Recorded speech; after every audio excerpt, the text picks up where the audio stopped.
Broadcasting across California, California's only statewide political show.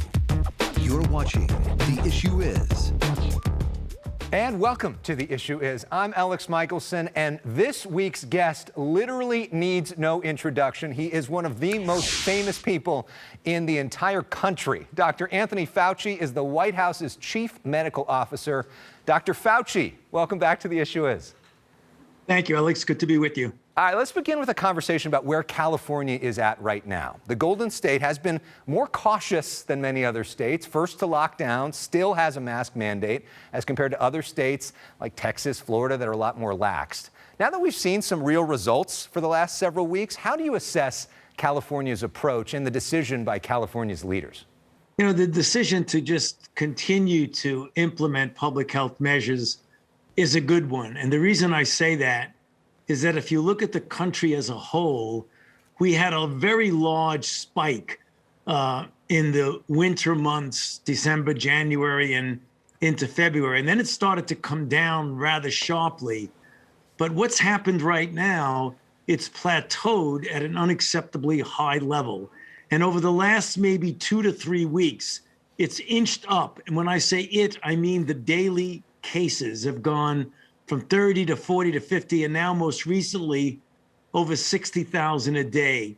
That is concerning because that is usually the forerunner of another surge, which we don't want to happen because we're in such good position with the vaccines rolling out in a really good fashion where we're vaccinating, maybe 3 million people per day.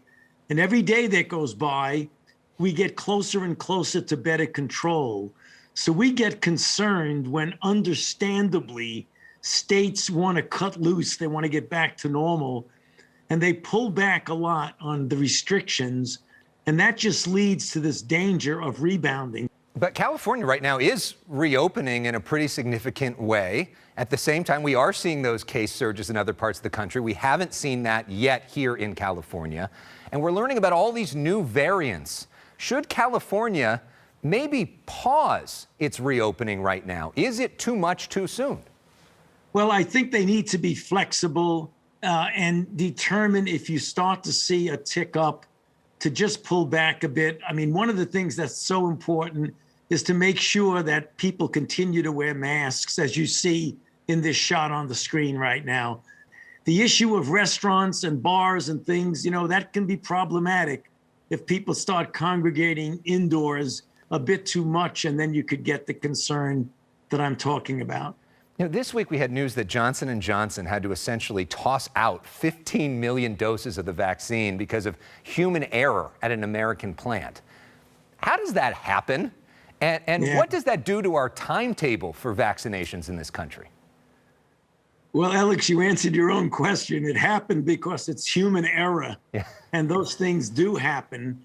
Thank goodness none of the doses that were involved in that particular incident have come out of that place and been administered to people in this country. So if people have a concern, did we get a bad batch? No, absolutely not. This was caught in time. It's under investigation by the Food and Drug Administration. And with regard to your question about the timetable, J&J has guaranteed that they will have the 100 million doses to us that they promised by the end of May. So the bottom line answer, this should not interfere with our timetable. That is good news. Love hearing that. This week, some more good news. The director of the CDC said something that really caught my attention. I want to play that for you and get you to respond. Our data from the CDC today suggests, that vaccinated people do not carry the virus, don't get sick, and that it's not just in the clinical trials, but it's also in real-world data. So if that is true, that if I'm vaccinated, I can't spread the disease, why then do I have to wear a mask? And does that knowledge change our thoughts about when we can open up? Yeah, no, that's a great question, Alex. And what Dr. Walensky was saying is that the preliminary data that she was talking about strongly suggests that vaccinated people do not spread it. What we're waiting for and what the CDC is waiting for before they pull back on the recommendation of wearing masks, even though you're vaccinated, is a definitive proof of that. And I think it will be coming soon, but we're not there yet. We are getting there quickly.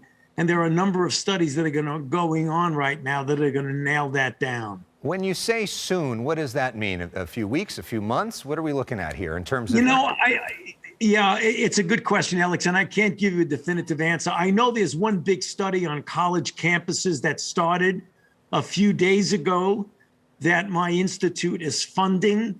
That will likely take a few months to get a definitive answer to that. But there are other studies that are going on that can actually underscore or confirm what you just heard Dr. Walensky say. So it might be happening before a few months, but I can't guarantee. And if that is found to be the case, are we essentially looking at 100% reopening then? That's going to really depend. I mean, there are a few things going on that people should understand.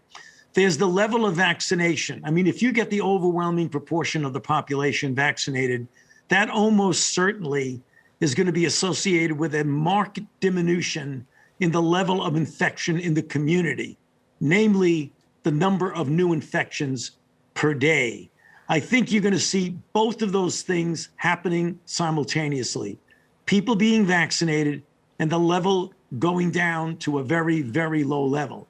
60,000 new cases in a day is not a low level. We've got to get way down. When we do, Alex, then you're going to start seeing a pretty rapid progression towards what you and I would consider as close to normal. Well, and there's a question about how to incentivize that, right? There is a discussion now about so-called vaccine passports. That would be, for example, you can't fly unless you show proof of vaccination. Right now, kids have to show proof of vaccination to get into school. Does that make sense scientifically, practically, legally? I mean, what do you think of that concept? You just gave the three words that have different answers to them. Legally, practically. The fact is, from the standpoint of practicality, there is merit to that. There are a lot of concerns and objections about discrimination for people who don't, or Big Brother looking over you and giving you the right or not to enter into a theater or into a restaurant. It's a very controversial issue right now. But you can understand that there may be individual independent entities, not at the level of the federal government, but there may be some school districts that would say, unless you're vaccinated, you can't get in. Or some places of employment that say, unless you're vaccinated, you can't come in. That's apart from a broad umbrella concern or control by the federal government. I don't think you're going to see a federal government mandate about that. It might be at the local level, though. Interesting. All right. Well, we like to have some fun on this show as well. And you really have become a preeminent cultural figure. I've got my Fauci on the couch pillow right here that I have in my office. And just a few weeks ago, a comedian named Matthew Friend did an impression of you on our show. I want you to watch it and then assess. Well, what you need to understand, Elex, is I am so glad to be here right now because I am indoors with no one around me, so I can finally have my mask off my face. I can breathe again. More and more people should be wearing masks, as you know. So what do you make of that? You did a great job, Alex. So what is the weirdest or coolest or most unexpected thing that's happened to you since you've become this sort of newfound cultural figure? A moment of that was just so surreal for you. Oh, there were several of them, but one that I do remember was doing an Instagram with Julia Roberts, one of the most extraordinary, beautiful, and talented actresses, sitting there and having a conversation, in the sense of our being friends, So who would have thought when I was watching A Pretty Woman a couple of decades ago that I'd be sitting down having a conversation with Julia Roberts? She really is an extraordinarily nice person. It's just, that was very impressive upon me. What a really nice person she was. You are the new Richard Gere, Dr. Fauci. Before we go, one more fun thing. I know you're a big basketball guy like me. You joined us on our show 9 months ago, and you made this prediction. Who's going to win the NBA Finals this year? Well, I have to say the Lakers for sure. You were right. So this year, Lakers are tough. You're a Brooklyn guy. They got a good team going. Who wins the finals? I still think it's going to be the Lakers, to be honest with you. And I said that, I got a couple of phone calls from Brooklyn saying they're going to disown me because I didn't say Brooklyn, but I still got to go with L.A. All right, and you're also a huge baseball guy. Opening day this week, that's a moment to celebrate for this entire country. Who do you think wins the World Series? I get asked this. I have great confidence in the Nats. They had a really bad year last year. They came in last. But remember, in 2019, they were spectacular and won the World Series. So we're going to see a repeat of 2019. Well, of course, we here in Los Angeles are rooting for a repeat of 2020 when the Dodgers won the World Series. Dr. Fauci, we love to play music on this show, so we are now going to play George Harrison's Here Comes the Sun. Because at the max vaccination site at the Moscone Center in San Francisco, they play this song as people are vaccinated, and then the people cheer when they hear it. So hopefully see a lot of sunshine in the coming months. Dr. Fauci, thank you for all that you have done for this country. Thank you very much, Alex. Great to be with you. And here comes Carla Marinucci and John Myers, our political panel, up next. Look at that. We've done this before. Governor Gavin Newsom feeling brand new after getting his one dose of the Johnson & Johnson vaccine this week. Now that all adults over 50 can be vaccinated in California. The Newsom team also very happy about this poll right here from PPIC. It shows that 56% of Californians right now say they would vote against the recall of the governor. 40% approve it. Again, you need 50% plus for him to be recalled. Let's talk about that and more with two of the best connected, most experienced political reporters in all of California.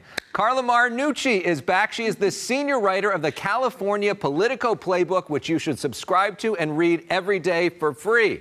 John Myers is the Sacramento bureau chief of the Los Angeles Times. He writes the Essential Politics newsletter for the Times, which you also should subscribe to. Welcome, both Carla and John. Carla, let's start with you and your new reporting this week in the Playbook about a big fundraising haul for Team Newsom to fight this recall. That's right. I mean, the governor got a shot in the arm politically as well. When you can raise $3.1 million in 2 weeks, that's what his campaign has dragged in from donors all over California, from every county, small dollar donors. That's a big deal. He's coming up on the $4 million that the Republicans have raised since last February. In 2 weeks, they've done that. This kind of money will keep other Democrats from getting into that recall ballot. It's going to be an uphill climb for the GOP, particularly with the money he's raising right now, Elex. I think Carla's right. I think this was a good poll. I think it was the fourth in a number of good polls that have all shown the recall is under that 50% mark. And I think that's what's really important out of this is it's one thing to get a recall on the ballot. It's another thing to actually recall that person, that recall the governor, remove him from office. And the governor's supporters seem to be okay. And I also found interesting, Alex, in this PPIC poll that you referenced, is that people have a generally good feeling about where the state is headed and about the pandemic at this point. And those are really key issues if you're deciding whether or not to keep this governor. Of course, there's only been one successful recall in the history of California, and that is when Gray Davis was recalled. Arnold Schwarzenegger came in. Carla, just this week, you had the one and only interview that Arnold Schwarzenegger has done this year talking about the recall. What did he tell you? I mean, Schwarzenegger captured lightning in a bottle back then with that recall as being the #1 action hero in the world at the time when he ran. Look, that's not going to be repeated. But what he told me is there are a number of parallels in terms of the voter dissatisfaction, the voter anger with politicians at the highest level. He said this is not about party. This is about the people's anger, and that politicians better listen to that anger or they're going to pay for it. I mean, it was interesting that he noted, there is no Schwarzenegger-like character in this recall right now, Elex, but he said, hey, it could happen. He got in very late. There could be a George Clooney, a Brad Pitt who would get in. And I think most political reporters would say, please, George Clooney and Brad Pitt, get in. That would make it very exciting. Yeah. And of course, Arnold Schwarzenegger announced on The Tonight Show, but if any of those folks want to announce on The Issue Is, they are welcome to do that. All right, well, up next, get ready, because here she comes. Kamala Harris making her first major appearance in California as vice president next week. John and Carla, who have covered her for decades, are back with us when we come back to talk about that and more. And Carla, this is where we get to see those dance moves. California, here I come, right back where I started from. Back in 1955, the I Love Lucy crew headed west singing California, Here We Come. Next week, Vice President Kamala Harris will be back in her old stomping grounds of Oakland. Back with two people who have covered Kamala Harris in so many different jobs for a whole lot of years. John Myers of the LA Times, Carla Marinucci of Politico. John, what do you expect to hear from the vice president in California? This is her first major speech in California as vice president. What do you make of her performance so far in the job? You know, the vice president coming to Oakland, I feel like is symbolism as much as anything. This is the beginning of her story, her amazing arc, her political career from prosecutor to attorney general to presidential candidate to vice president of the United States. It's a tough job. No one, you know, there are all the famous sayings about that the vice presidency isn't worth a warm bucket of spit. That's the TV version of the old saying from the 1940s. You know, it's what you make of it. And so far, she's clearly a very hands-on partner with President Biden. And so I think she's going to talk about the Biden-Harris agenda when she's back. And I bet she's going to get a huge audience, huge support for that, because it is her home base of Oakland. But now she's got a very tough job that Joe Biden has given her, which is to basically be in charge of what's happening in the border. For a Democrat, that may not be the job that you want. Boy, this is politically treacherous waters that she has been thrown into by Joe Biden, Elex, in terms of, I mean, this is the biggest headache, the biggest challenge for the administration, let's face it. And it's, by the way, it's a challenge that Joe Biden got as vice president. That's how long this has been going on. There's only so much that the White House can do on people coming across the border. This is coming in waves. But the bottom line is, you know, Harris has to go in there and take on a diplomatic portfolio. That is new for her. The White House has stressed she's not a border czar. She's not the immigration czar. But the bottom line is Republicans are going to target her on this. They're going to try and hurt her chances in 2024 or 28, whenever it is. She is the leading contender. There's no doubt about it. So a lot riding on it for her. Up next, do you ever say something and immediately after you say it, you start to go crazy? Well, this week, First Lady Jill Biden's advisors are probably going crazy after her appearance here in California. So, what is the most embarrassing thing that our guests, these veteran political reporters, have ever seen in the field? We'll have their hilarious stories next.